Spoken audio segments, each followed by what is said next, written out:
Hello. Hey everybody, thank you for joining us for week 4. You made it Yes. through this entire series of webinars, so congratulations on tuning in and doing all the hard work as part of trying to improve your health. Good job. Yay. We had a couple of tech issues tonight getting started, so Sorry. bear with us. Now that we're rolling, sorry we had a few minutes delay, but we worked that out with Zoom, our webinar host. So as far as last week's content, we know that it was a lot to absorb and a lot to take in for lumbo-pelvic work. If you have any questions, even, as you get through those exercises, as your body is adapting, as your mind is absorbing all that knowledge, still feel free to reach out to us even on week 3, because we know it was a heavy loaded webinar with lots of work to do. And we know we had tech issues, so those of you that even wanted to join us live probably could not. So we're sorry about that. Yes. The other thing, we're going to be emailing those of you that are going to be participating in the live class with like a consent form and a form where you have to fill out like some medical history. Kelly's going to be sending that out, and that has a date on it. Just make sure y'all get that back to us by the beginning of next week. We're going to need that signed before y'all can actually participate in the class. So we want to just make sure we're prepped. We know what's going on with each of you, and that y'all have signed consent essentially. So we're excited for that. For those of y'all that are going to be joining us, it's going to be fun. So let's get started. This week's also going to be about an hour. So just to give y'all a little heads up, but it won't be as heavy as last week, we promise. So we are going to finally get to the pelvic floor, the deeper level of the core. So we're going to talk, what is the pelvic floor exactly? We're going to go over the functions of the pelvic floor, some fun facts that relate to daily living, and causes and types of dysfunction in the pelvic floor, and then tie it all together. And we're going to do some exercises, including Kegels this week. Yes. So here's that very familiar slide that we've covered every week, but now we've made it all the way to the bottom. So we are at the pelvic floor, we're at the bottom of this core, and we're really excited to kind of dive into some of this with y'all. Y'all ready?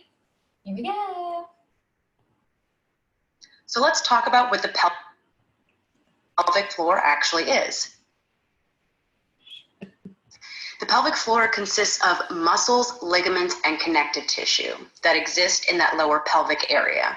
So these structures stretch like a trampoline from the front to the back of the pelvis and from one side to the opposite side of the pelvis. We're going to look at some anatomy in the next slide. Let's talk about pelvic floor anatomy. So the pelvic floor consists of several muscle groups that are all listed here on the right.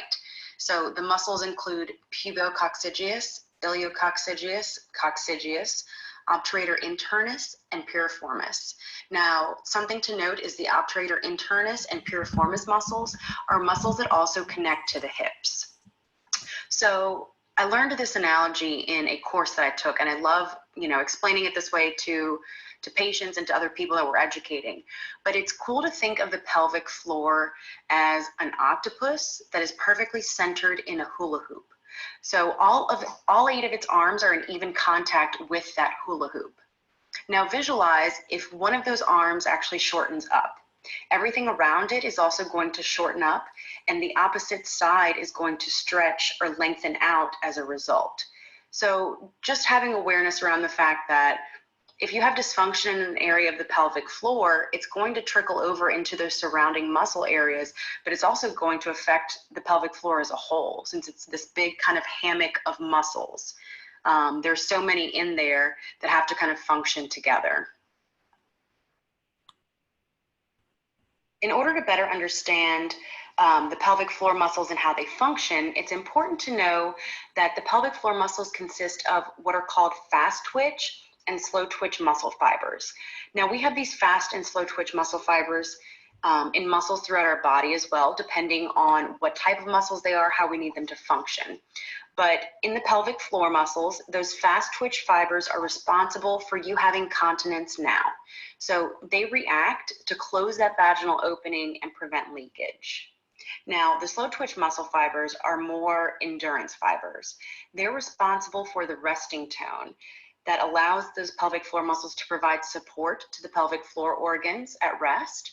And they also allow those pelvic floor muscles to relax while we are urinating and defecating. So it's important to train both types of these muscle fibers. This is kind of why we kind of reiterate why Kegels aren't the end all be all. Kegels are important, but they're not training both types of these muscle fibers. And we need these pelvic floor muscles to be able to function in both ways because they have dual purposes.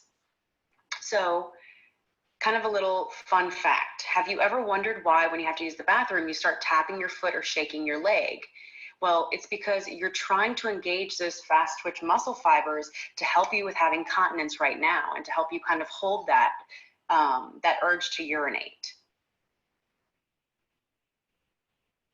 Did you know that tap dancing is the greatest pelvic floor engaging activity that anyone can perform?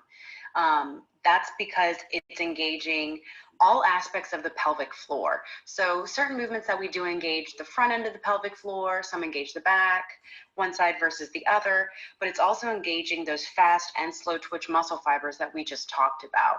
So if you're having some dysfunction here, you might need to take up some tap dancing. There are many different functions of the pelvic floor. We're going to talk about a few here. So when we think back to that original analogy we've been making every week of the core as a cylinder, we want to hit on this role of the pelvic floor as the literal floor of our cylinder. So it holds in and supports the pelvic organs from falling out. It's a huge player in terms of ligament and muscle tissue support in order to hold those organs in place and to not allow things like prolapse when an organ can come through a weak pelvic floor muscle layer. It also controls the urethra, vaginal canal, and rectum sphincters.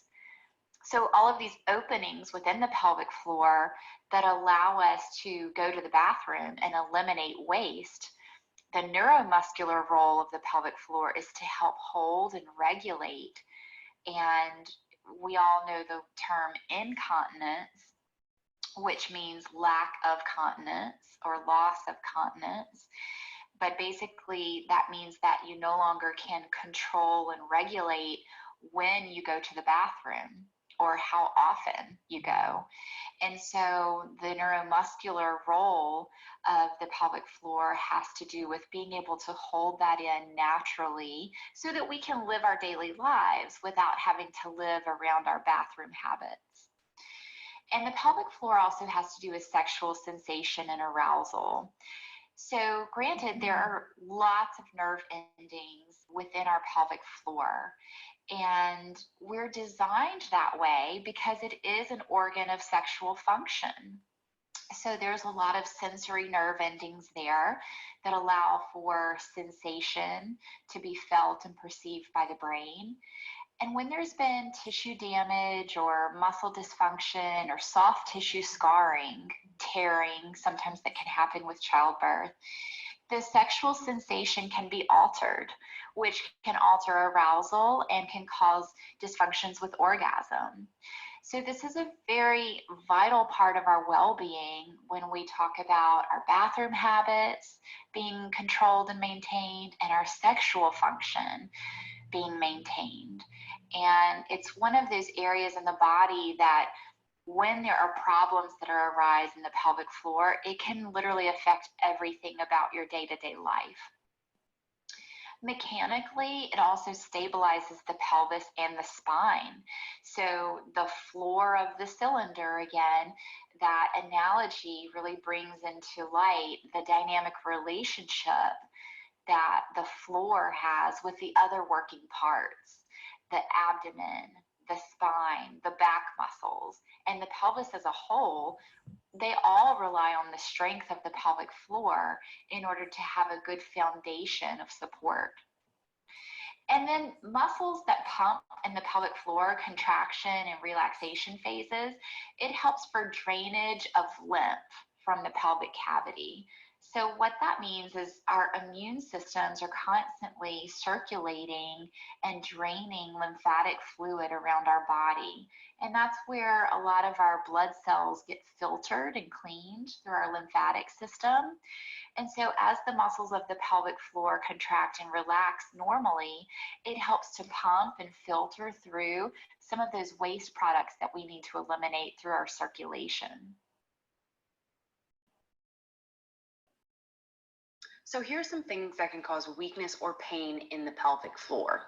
So we kind of know a little bit about pregnancy and childbirth. We've touched on some of those things in the past week and how that can affect areas of the pelvis.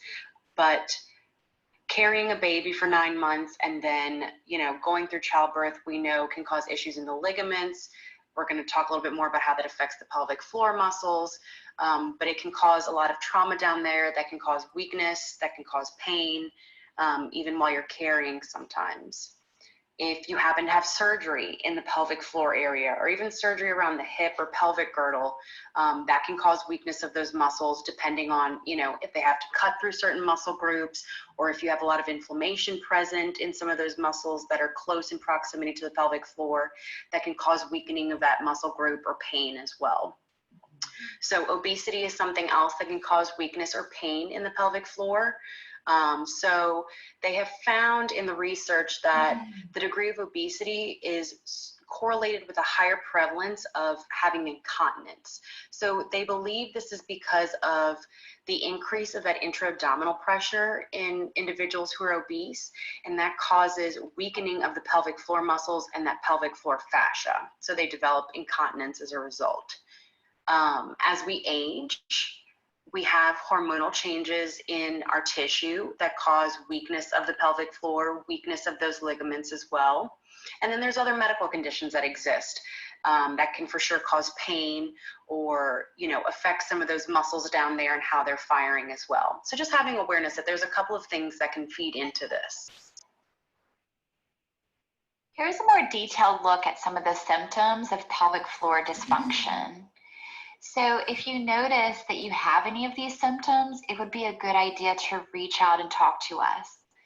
Decreased control of bowel or bladder. That's if you've lost control of your bowel or bladder, haven't been able to make it to the bathroom on time. Maybe you're running to the bathroom all the time. Maybe you're avoiding going in certain places or going on outings or doing activities because you're afraid you might leak.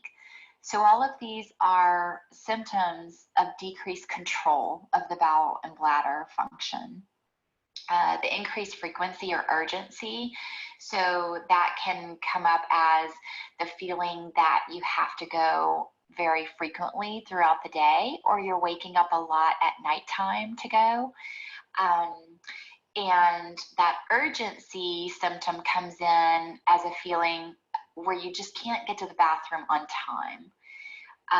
No matter how close you are or how quickly you could run, the urgency of having to urinate can definitely present a problem, not only to your lifestyle, but it's indicative of some of the neurogenic control of the bowel and bladder muscles, the sling that support these organs. Painful urination or defecation, for sure. I think that would be a flag to most people. But if you're having pain whenever you urinate or have a bowel movement, then that is a symptom that you should get checked out further. And chronic constipation, so lack of a regular bowel movement. That can definitely be showing up too as a pelvic floor problem, or it could be a sign of something bigger happening, some more serious changes. And as physical therapists, we are trained in medical screening. So while we do not give a medical diagnosis for an issue like incontinence, we do screen for red flags, which could be presentation in a patient's case that would need a medical doctor's review. So Occasionally, we do have patients walk in with symptoms that are not of a physical therapy nature. They don't really speak of muscle or musculoskeletal dysfunction, but maybe there are a few flags in there of something bigger or something more serious medically going on. And in those cases, we refer patients out to a physician to be able to check out everything more thoroughly on the medical side. And then there's pelvic organ prolapse. And we do see this in cases of postpartum pelvic floor weakness, or in cases of aging. Our pelvic floor can get so weak that it can become not efficient and effective in holding in our uterus or pelvic organs.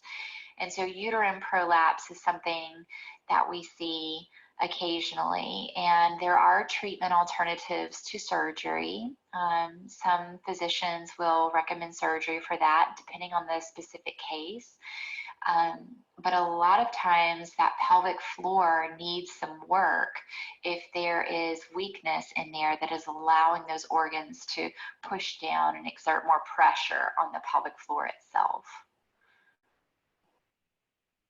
Continuing these symptoms of pelvic floor dysfunction, if you experience pain in the pelvic area, in the vagina or the rectum, if you have pain at rest in any of these areas, that can be a signal that you need to reach out to your healthcare provider, or pain with sex, pain during intercourse, or penetration that causes pain.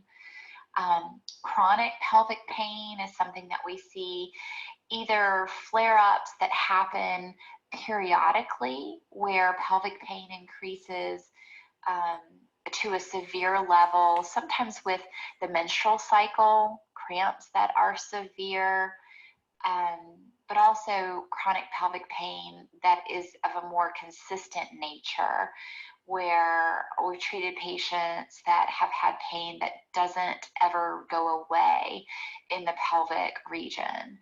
And so that is another area that physical therapists can help out with, especially because pain has to do with the neuromusculoskeletal system. And so whether it is identifying those problems of muscle weakness or imbalance or tension or scar tissue, a lot of those things in the musculoskeletal system can relate to pain. And then pain during or after pregnancy, that brings a lot of patients our way due to so many major changes in our physical body whenever we're undergoing pregnancy and delivery.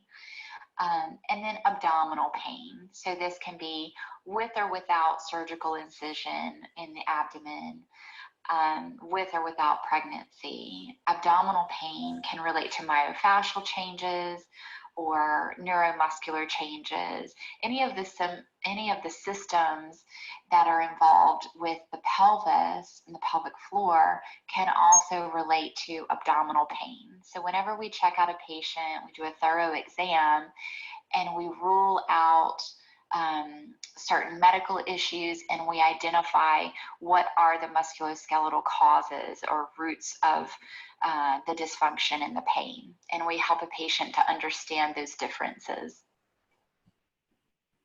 Now that we know some of the symptoms of pelvic floor dysfunction, let's look at some of the underlying reasons why we have dysfunction. Number one, pregnancy and childbirth. Huge changes in a short timeline to our pelvic floor. The weight of the fetus, gravity, the stressors that come with childbirth, all of these things create changes within our pelvic floor. And it takes quite a while to heal naturally from these changes.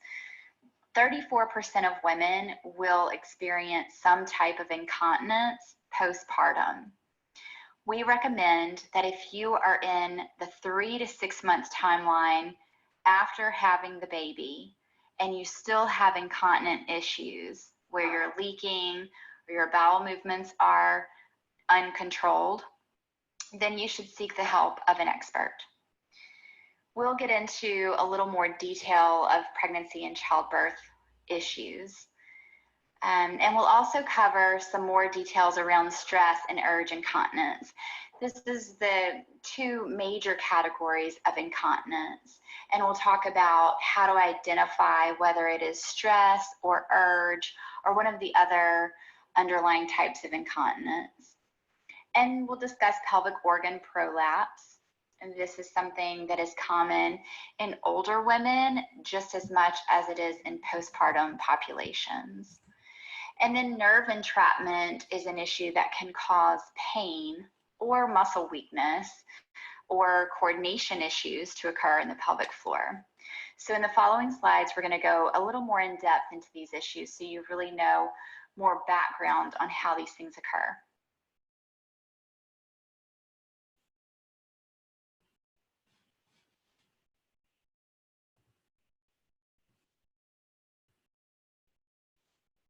So you can have pelvic floor dysfunction in a couple of different ways. It's not just a matter of having weakness. There are other things that can cause issues in those pelvic floor muscles. So you can have a situation where your pelvic floor muscles don't want to relax, or they're kind of holding. There's kind of a sustained tightness that exists in some of those muscles. So think back to that octopus analogy that I explained to y'all earlier on. So you can have tightness just on one side of that pelvic floor or just in a couple of those muscle groups. You know, thinking about those octopus legs just shortening up on one side, but then again, that's also lengthening the other side of that pelvic floor. So that creates a problem in the whole pelvic floor area. You can also have weakness of the pelvic floor, which most people are familiar with. Again, weakness can be just one-sided. Thinking about that octopus, it can just have a few of its little legs that are not as strong as the other ones. You have a lot of muscles down there. So it's, you know, it's possible to just have one side that fires well and one side that doesn't. So you can also have incoordination of the pelvic floor muscles. So not only do they need to have good mobility and not be tight and also have good strength, but they need to be able to coordinate well and fire well together. So you can actually have problems with the firing sequences of those muscles. Again, thinking back to some of those earlier slides, you can see how many muscle groups there are down there. So you could have some muscles that are firing really well and some that are kind of lagging behind and not really pulling their weight at the same time. This is another reason why Kegels are not always the answer to it. Sometimes it's a coordination issue where it's not just about, you know, having a sustained hold. Sure, a sustained hold Kegel will help strengthen the pelvic floor, but a Kegel's not going to help you if you have a lot of tightness in some of those muscle groups or if some of those muscle groups aren't working together. So just knowing that there are other factors that affect that pelvic floor as well. So dysfunction in the pelvic floor can also affect the hip. It can affect your posture. It can affect diastasis recti. We've kind of touched on some of these things over the past couple of weeks, how the pelvic floor kind of, you know, is a part of the whole core and how dysfunction there can also cause problems in other areas as well. It's time to talk about pregnancy and childbirth. So there are a lot of things that go on in our body when we become pregnant, and there's also things that happen during childbirth that affect, you know, changes in our body. So one of the biggest things is that as soon as we become pregnant, our body starts releasing a hormone called relaxin.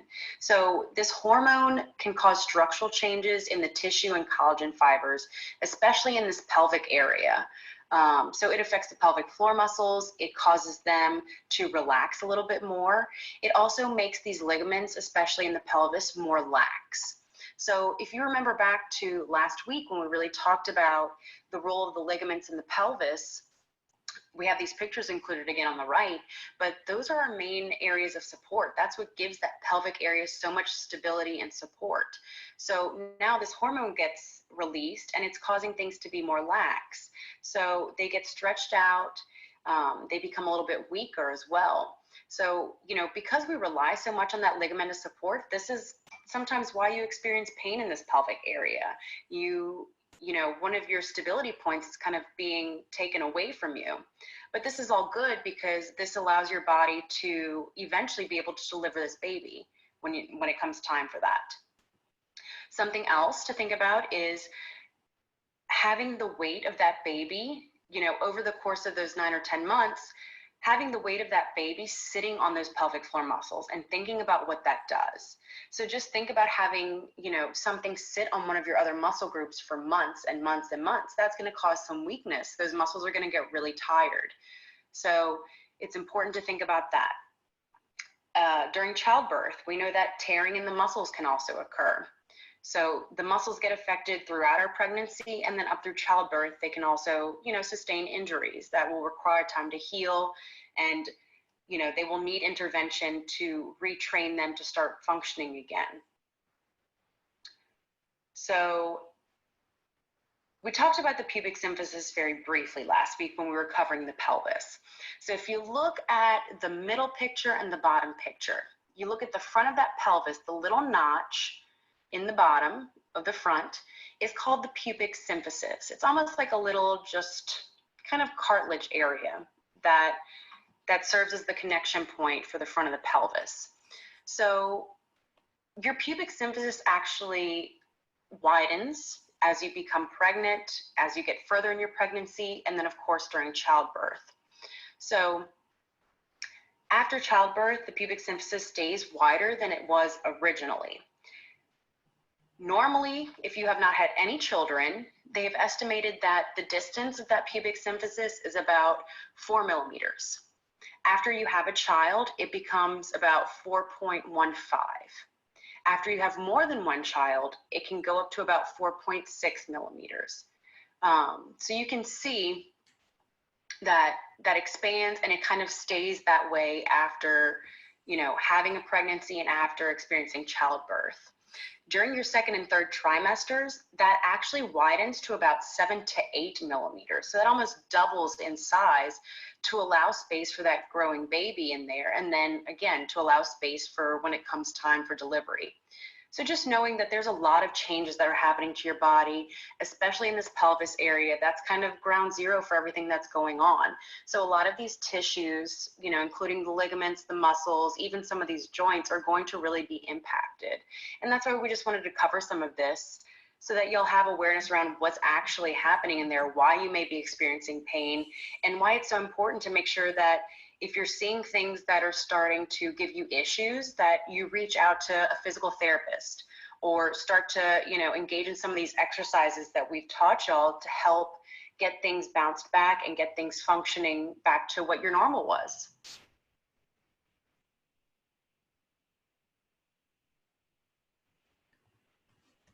Hi, are y'all doing okay? Hope everybody is enjoying so far. All this exciting talk. Yeah, exactly. We figured this is a good stopping point to take a little breather.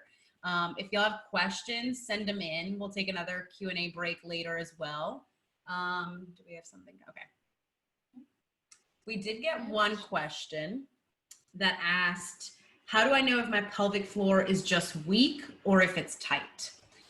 The short answer to that is you kind of have to come see us. It's hard for you, especially in that muscle group down there, for you to feel a lot of what's going on.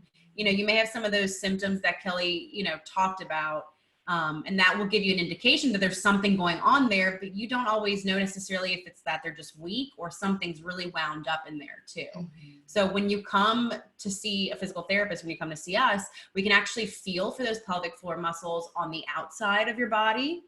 Kelly can also do an internal exam, but if I see some of these patients, I can feel it like along those glutes and along that pelvis area. And we can actually see if they're firing and they're working. And we can feel if one side's working really well and one side's not really working, if they're both kind of weak, if one feels really wound up in there. So sometimes it takes, somebody like us with skilled hands to get in there and feel what's going on. And then we can kind of point you in the right direction. And we're going to kind of reiterate this again. This is why Kegels, sure, they're helpful, but that's not always going to be the most beneficial situation or the most beneficial thing for you to do. Because it may not just be an issue of it being weak. So whenever we were discussing some of the symptoms like incontinence, you can have incontinence with a weak or a tight pelvic floor. So we normally think about it related to weakness, but we do see tightness present as the underlying issue as well. So in a case like that, we would never prescribe Kegels as the exercise for a tight pelvic floor to treat incontinence with. That's a case, like Christina is saying, in our palpation skills, we can determine those muscles really need to learn how to relax first. And so it would be no Kegels, go on a Kegel diet, and withhold that improper contraction tension cycle so that they can really relax, and diaphragmatic breathing and manual massage and things that release the muscle groups so that they can actually function better that way, and then get reset in order to do a proper Kegel later on down the road. Yep. It all depends on what type of actual problem presents itself, and that's where the expertise comes in. For sure. Do we have? Okay, thank you for sending us a question. Yay. So this question is, how does C-section surgery specifically alter abdominal function long-term that leads to incontinence? And can exercises reduce that malfunction even years after? So the first question, how does it alter abdominal function long-term that could lead to incontinence, even when you have a C-section? So whenever we were talking about pregnancy, remember how we said there's so many changes, even early on to the pelvic floor. And as the weight of the baby increases and as your body changes, the pelvic floor itself really gets worked on pretty hard. And that change neuromuscularly sometimes can alter the brain to muscle feedback and the body to brain feedback, so that you can lose some of that fine-tuned control of continence, even if you did not have a natural delivery and a baby passed through the birth canal. Yeah, that's just pregnancy. That's just leading up to like not even childbirth yet. All of that is happening. Yeah, so those pressure changes and weight shift changes can all alter that that biofeedback that's happening internally and disrupt that process of control.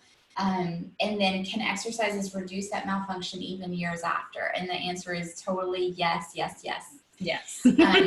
So because our brain and our muscle tissue is so adaptable, whenever we retrain it and we re-educate our brain how to fire those muscles correctly, then it doesn't matter how many years the dysfunction has persisted. Once they get the proper intervention, the specific treatment method going, they can get on board, and then it's repeating that new habit so that they learn the new thing to do, the more functional thing to do. And that's how you can regain continence even years after.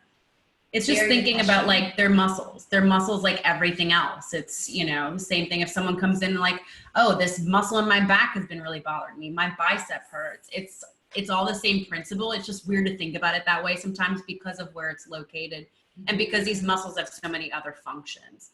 But even during C-section, you know, you're undergoing surgery. They're actually cutting through muscle to get down to that uterus to get the baby out. So again, just like surgery anywhere else, your muscles have to recuperate from that. And like Kelly was saying, there's stuff going on throughout your pregnancy that's already, you know, setting you up for things to be a little faulty. And then you go in there and you know, add a surgery on top of it. For sure, your body's going to need help in re-educating some of these things because that's going to affect it as well. Yes, and C-section population specifically benefits from scar tissue release. Oh, yeah. And that years after, I've seen patients, you know, into their 40s and 50s and 60s that have scar tissue impairments around a C-section scar that never got any manual work done on it at all. And your gynos will not even talk to you about this sometimes. Like they don't even know about this. They won't touch the scar or feel the scar. It looks great. It's healing fine. Yes. And so as soon as we see a patient present with scar tissue, we are going to touch it and feel it and check it out and see how mobile that scar is, and is that scar functional or not. And many times when scars have been left alone to heal on their own, they can cause what's called an adhesion. And adhesion is where that myofascial tissue gets really stuck down and tight underneath it. And so you can imagine when you end up with a lot of tight, tense, connective tissue in a scar, it can have bigger, deeper ramifications on the underlying tissues too. And pulling on that, thinking about that octopus again, having scar tissue, like pulling the front of those octopus legs forward and how that's going to alter kind of how everything's also working down there too. Yes, great question. Thank you very much. Yes. All right, y'all ready to keep going? Yeah. Let's see. Sorry for the glitches earlier, by the way. We know it's been a little hokey. We're working on it. Dyspareunia. It's a hard word to spell, but an easy meaning to understand. Dyspareunia essentially means painful intercourse. And pelvic floor dysfunction and painful sex often will go hand in hand. So we definitely want to discuss this issue because it does affect 10 to 20% of American women. And so you could understand how important this is to educate and to get the word out to everyone that painful intercourse is not something that you necessarily have to live with. There is treatment and there is a diagnosis process for it. So certain things that can cause painful sex involve scarring of the pelvic floor tissues, tissues that are healing after childbirth. You know, there is a period of time after delivering that you can naturally have painful intercourse, and your physician is going to clear you for sex at the follow-up visit if everything appears normal medically. But what brings a patient in to see a pelvic floor therapist is pain that is persistent beyond the time of medical clearance for sex. And so that's in a postpartum population. But there can be other causes to dyspareunia, recurrent bladder infections or chronic UTI, interstitial cystitis, which is inflammation of the pelvic organs due to infection.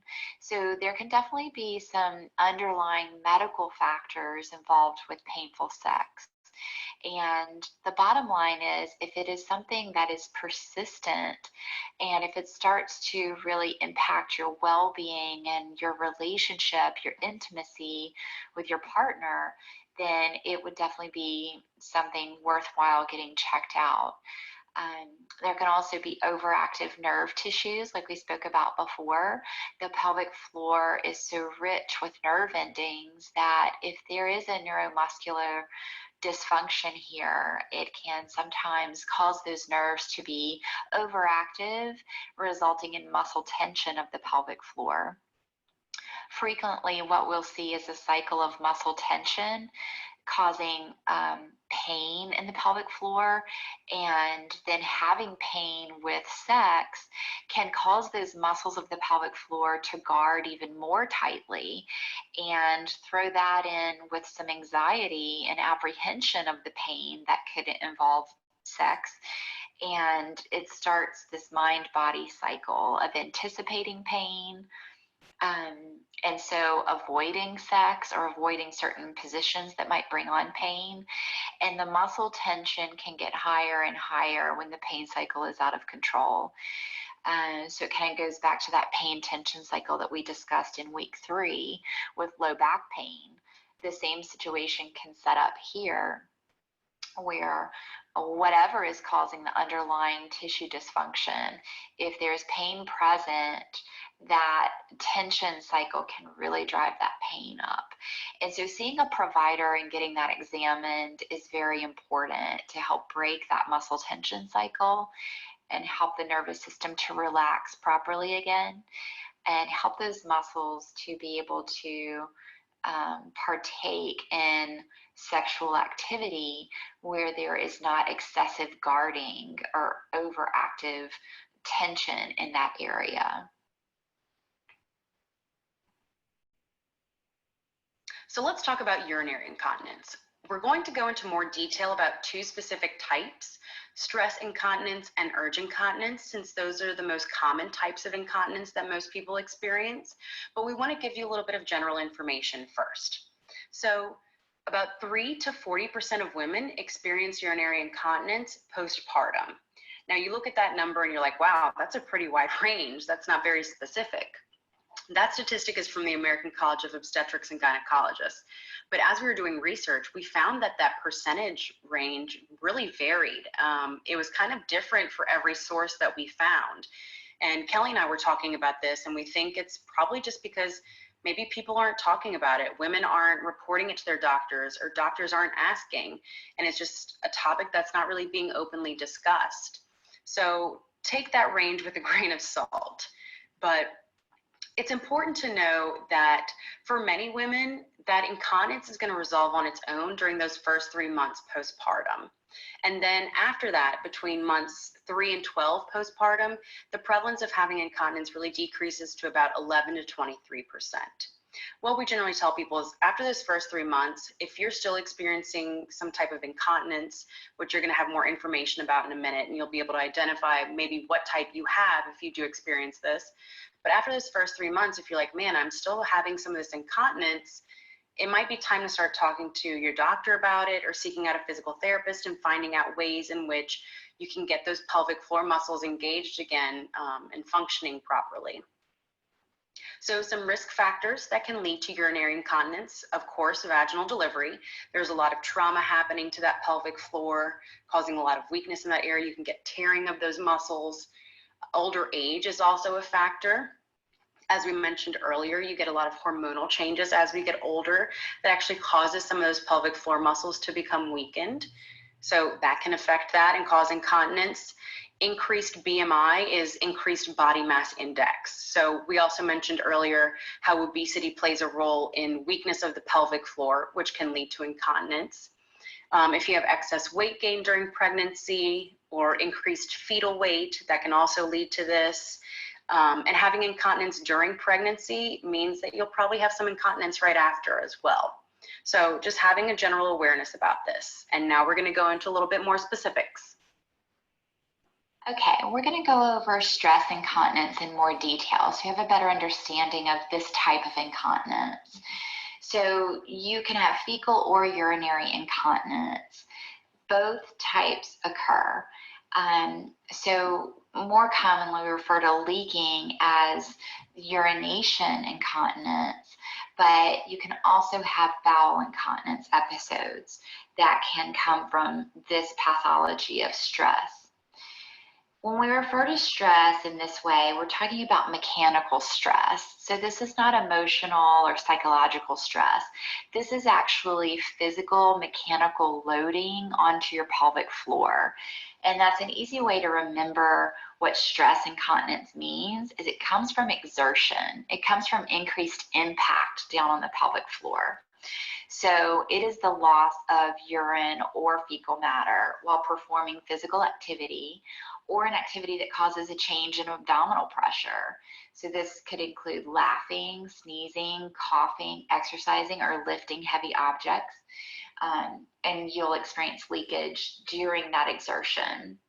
So in this type of incontinence, we really want to work on strengthening and coordination of those muscles.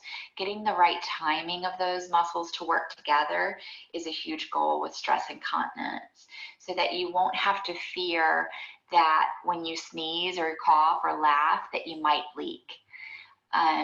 Many times patients will end up coming to us with issues where they have really changed their lifestyles around avoiding leaking in public, and whether that involves wearing a panty liner to absorb the leaks, or just avoiding certain social activities or workouts altogether because of the leaking. So this again is an area of our lives that can cause some embarrassment and shame around it. And it really shouldn't be that way. We want to be able to educate the public to a degree where people feel more comfortable and trusting, being able to talk to at least a healthcare provider about it. But, you know, opening up to friends and family that you trust is an important thing here too, because, you know, it's nice when we can talk about these issues, but it's also a way that we can gain information. Let's talk about urge incontinence a little more in depth. Urge incontinence is the major type of incontinence that involves the brain. So specifically, we're talking here about the nervous system dysfunction in the pattern. The muscles around the urethra are the ones responsible for relaxing and contracting on cue, so that they're either holding in the urine when you're not supposed to go yet, or they're relaxing and letting the bladder empty fully whenever you are able to go to the toilet. So the urge part of this involves that feeling that you get whenever you have to go urinate or void. And you can see that on the x-ray image in the middle, the bladder is full there. That's the white filled organ. That's the urine inside it, filling it up like a little sack. And so whenever your urine is full, you might get the signal to the brain that you have to go. So that's when you might start searching for a bathroom nearby. But urge incontinence is going to be feeling that urge frequently throughout the daytime or the nighttime, so that the brain is getting the signal constantly. This can cause those muscles in the pelvic floor around the urethra to become overactive. And so then you're not getting a full emptying of the urine in the bladder, but you may just void a little bit of it at a time. And that urinary retention that happens whenever the urine is left in the bladder ends up sending the signal to the brain again and again and again repeatedly. And those muscles are not ever fully relaxing and letting the whole bladder empty. So that's the neurogenic pattern behind it. But urge incontinence can be brought on by other factors going on medically. So if there is any type of urinary tract infection, any other type of kidney, bladder infection, that can bring on urge incontinence. And so can certain things in the diet that are inflammatory. Pelvic inflammatory tissue disease can bring it on. So there are underlying medical conditions at times. And again, in our physical therapy evaluation, we're trained to rule out and check out those causes that could be medically underlying the issue. But a lot of times it is poor coordination and poor timing of those muscles in the pelvic floor that are not functioning very well, so that the system that empties your bladder is thrown off. Okay, let's discuss pelvic organ prolapse in more detail so you understand what it really is. So the uterus, the bladder, or the rectum can drop from their normal position out of the vaginal canal. We have these natural openings in the pelvic floor so that we can have bowel and bladder function and sexual function. But those natural openings are also places of weakness. And when we have pelvic floor dysfunction, those weak areas can be targets for the pelvic organs to prolapse through. Increasing weakness due to any of the types of changes we've discussed already, or tears or surgical incisions in the tissue that support the pelvic organs, forming scar tissue layers. These can all be part of the presentation of what leads to a prolapse. And it is possible to feel bulging in the perineal area. So most often what will bring a patient in, the complaint will be that they feel increased pressure or pain in the perineum, on the outer layer of the pelvic floor that you can touch, and you can look at it in a mirror. And sometimes in cases of severe prolapse, you may look in the mirror and see actual distinct tissue change of the vaginal opening or the rectal opening, having a big change because of that internal organ dropping through.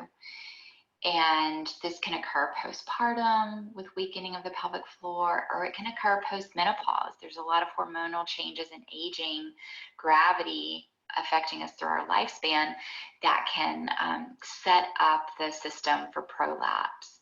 And then the weakening of muscles, soft tissues, those ligaments that are loose, especially through pregnancy, can all kind of set up some of that weakness for failure.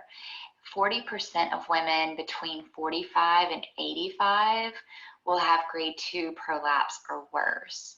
So this is the population that you might encounter stories about having a sling operation or a lift of their pelvic floor in order to support their bladder. And in many cases, surgery is done preventatively. In a grade 1 prolapse, whenever it's not too severe, a surgeon might intervene there. This is where the mesh inserts were becoming.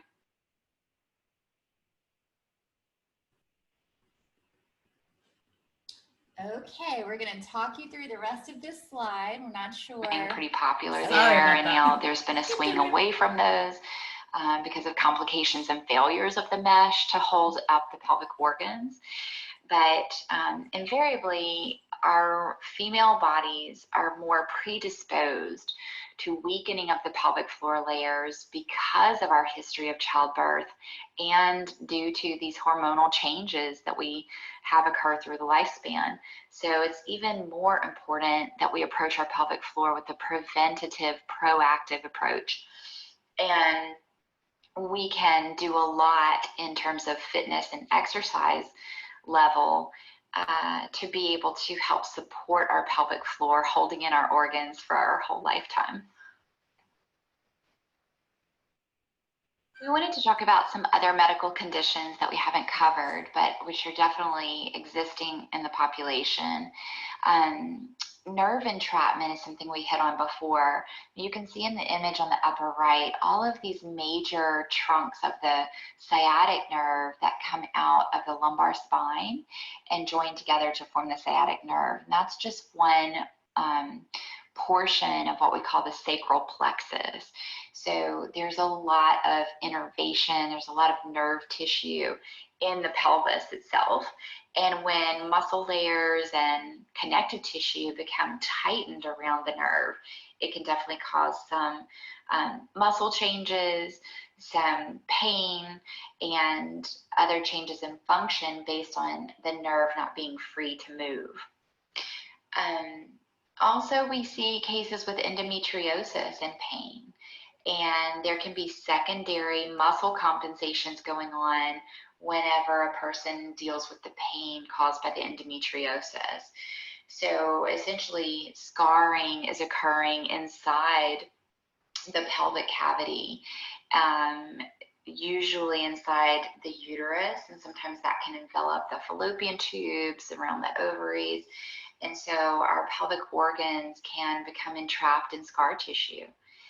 And what we do with that kind of case is work on connective tissue release and work on desensitizing those tissues so that the brain senses less pain reception and the brain can retrain those muscles to relax and to become less tense, less guarded, and therefore less painful around that area. We cannot reverse endometriosis, but we can certainly work on all those secondary changes that come with it. And the same premise with ovarian cysts. Ovarian cysts are pretty common, and whenever they cause pain, that does require a medical evaluation, diagnosis, usually by ultrasound. And they do an ultrasound imaging test to be able to look at and visualize the ovaries. Cysts can occur in many different tissue compartments of the body, but specifically with ovarian cysts, you might have pain that presents in a random nature, or it can be cyclical along with your monthly cycle. Again, we look at the secondary impairments here. So because your body is so responsive to pain, your muscle guarding can occur around that pain. You might have tight hip muscles, you might have underactive glute muscles, you might have lost some hip range of motion in your joints due to some of the pain cycle that your body has been coping with. So as PTs, we look at what those impairments are around that issue, and we help treat those impairments so that they normalize the tissues. this is pretty interesting. In one of the courses that I took, they included the study in which they looked at the most effective exercises for engaging the pelvic floor. So the study was performed in 2008 and 2009. They took 6 women and they looked at EMG information in real time. So they basically looked at muscle firing patterns and how strong those muscles were firing while these women were performing different exercises and movements.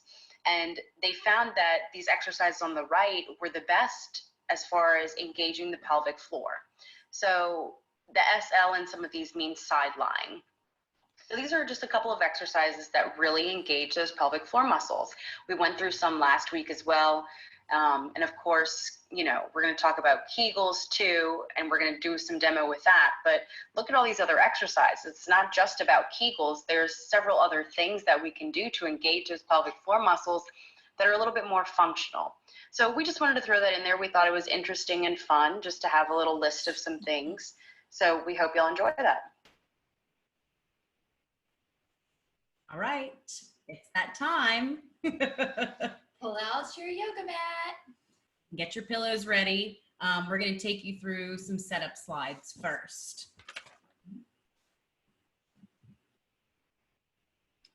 I hope that somebody is doing the pelvic floor exercise demonstrated on the slide right now tonight. That's the best one to do. So we're going to start with Kegels.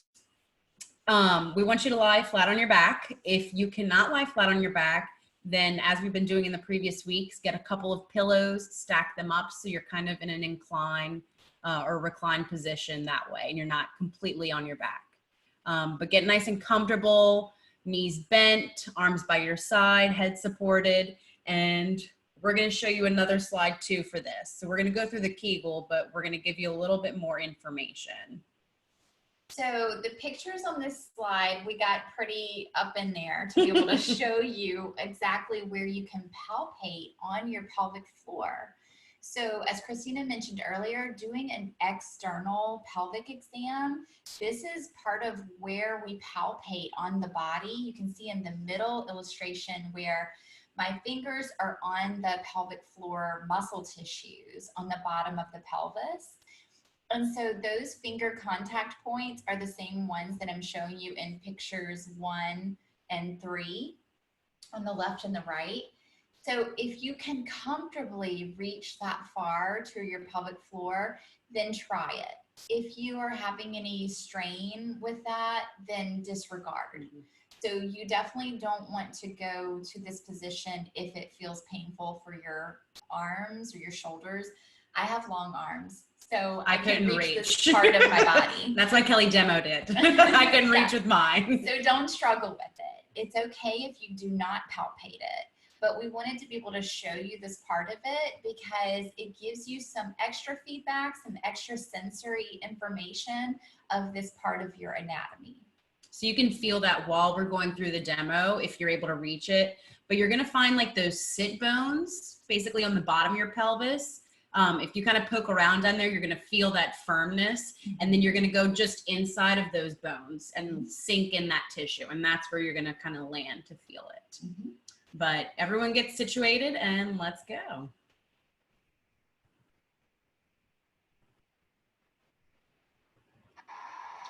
Now we're going to work on Kegels. So we're sure many of you know what Kegels are, have tried to perform them at some point. But we kind of want to go through this with you to make sure that you are activating these pelvic floor muscles correctly and that you're not overcompensating with other muscle groups. So lying comfortably on your back, knees bent, you want to think about that hammock of muscles in that pelvic floor. And you're going to slowly draw them up towards your head, like you're lifting the elevator up to the top floor. Move through that motion slowly and comfortably. Make sure that it feels okay. And then you're going to slowly let it lower back down and release. So you're going to continue to go through this motion, holding about 3 seconds. So eventually we want y'all to be able to get to the point where you can hold it for 10 seconds, but know that that's a long time, especially for people who have dysfunction in the pelvic floor, people who have weakness there, which most of us do. So lifting that elevator all the way up, holding, but still breathing, releasing down. So y'all can stay on the ground. This next set of, this next demonstration is going to incorporate some of your breathing with those Kegels.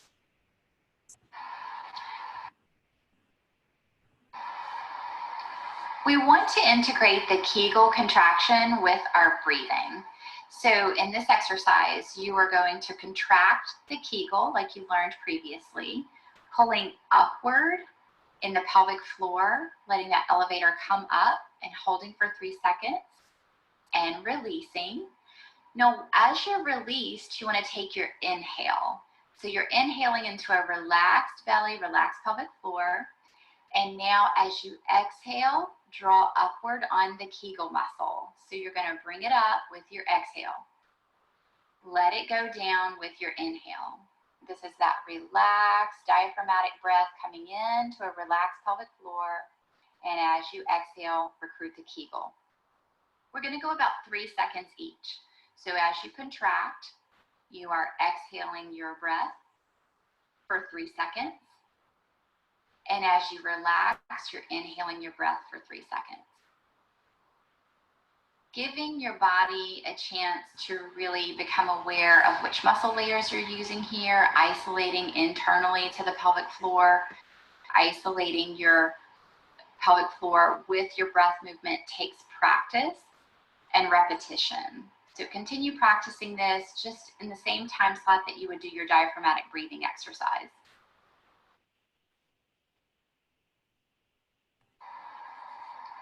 We want to Okay, so we're going to talk about the pelvic clock exercise, and we gave you this visual because it can be so effective for being able to move your body in these directions.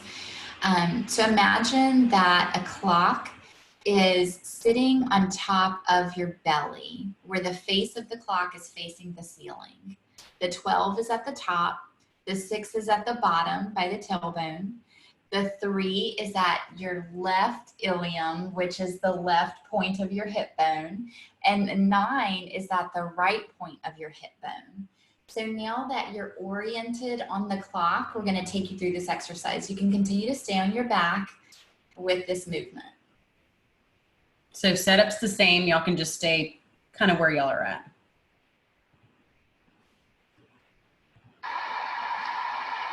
For the pelvic clock exercise, I want you to visualize the clock laid flat on your pelvis. And we're going to do the posterior pelvic tilt first. So that is simply taking the top of your pelvis at your waistline and flattening out your lower back so that you're doing that pelvic tilt that we covered in week 2. This is going from the number 6 on the clock towards the number 12. So you're just orienting your body to doing the posterior pelvic tilt.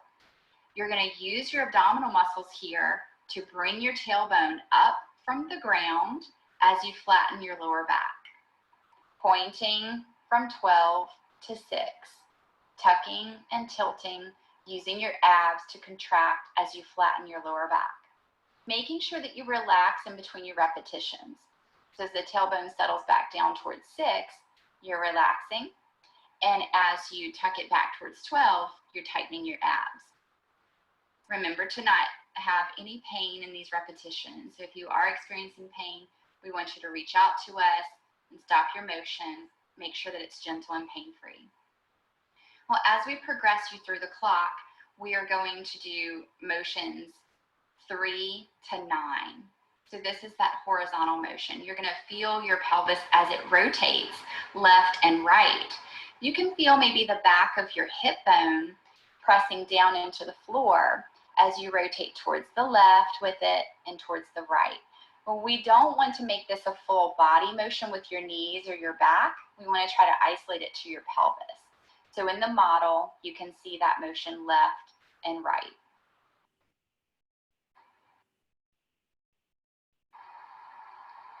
Pelvic clocks, we're going to practice from 12 to 6. We've done this before in week 2. It was your posterior pelvic tilt. But basically, we're just flattening the lumbar spine as you point the pelvis towards 12. And then we're arching the lumbar spine as you tuck the tailbone towards 6. So you're going back and forth in this posterior pelvic tuck with your breath, exhaling as you tuck your low back down into the floor to number 12, and inhaling whenever you relax the belly and you tuck the tailbone towards number 6. So see if you can just get that upward and downward motion through the pelvis as you're breathing in, relaxing to 6. As you're breathing out, tucking back to 12.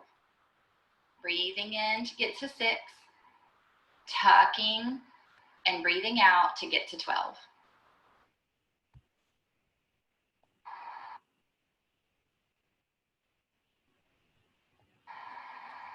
So to practice the pelvic clock in a rotational direction, we want to think about number 3 and number 9. We're going to gain a little bit of left rotation as you press your left back of your pelvis to the ground. That's number 3. And then the right rotation of the pelvis is going to come towards 9, to the back of the floor.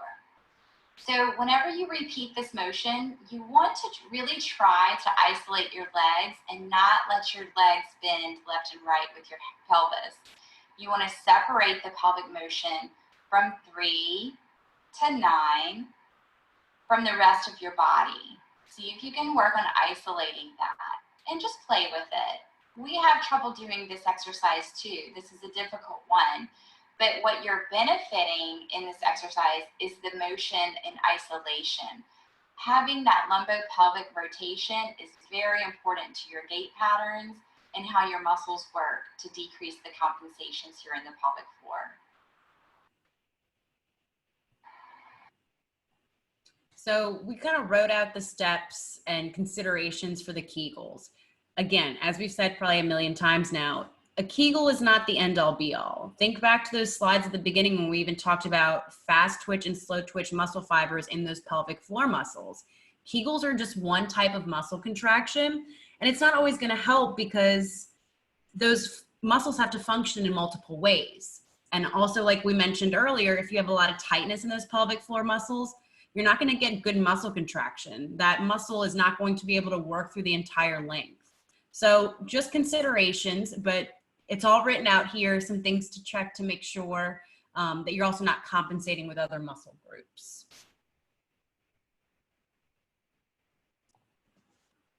So do y'all have questions? You know, it's getting late. Thank you all for sticking in with us, because again, we did have a lot of weighty content to go through tonight.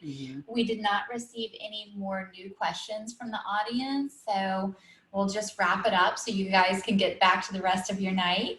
And remember to share the word, because this webinar will be available on our website. So the recorded versions are going to be available for purchase as a series, just like you registered for this. So that will continue to live on in our education of hands-on health online. So thank y'all so much for coming on this journey with us. We hope that y'all enjoyed yourselves, that you learned a lot, that you have some tools to take with you. So just thanks for being a part of it. Sorry for all the glitches tonight. This has been, you know, a technology learning curve for us as well. Yes. But thank y'all for being a part of this. It's meant a lot to us that, you know, y'all wanted to kind of hear what we had to say. Yes, thank you. And please do reach out and contact us. So we love to hear from our audience. No question is ever a bad question. No.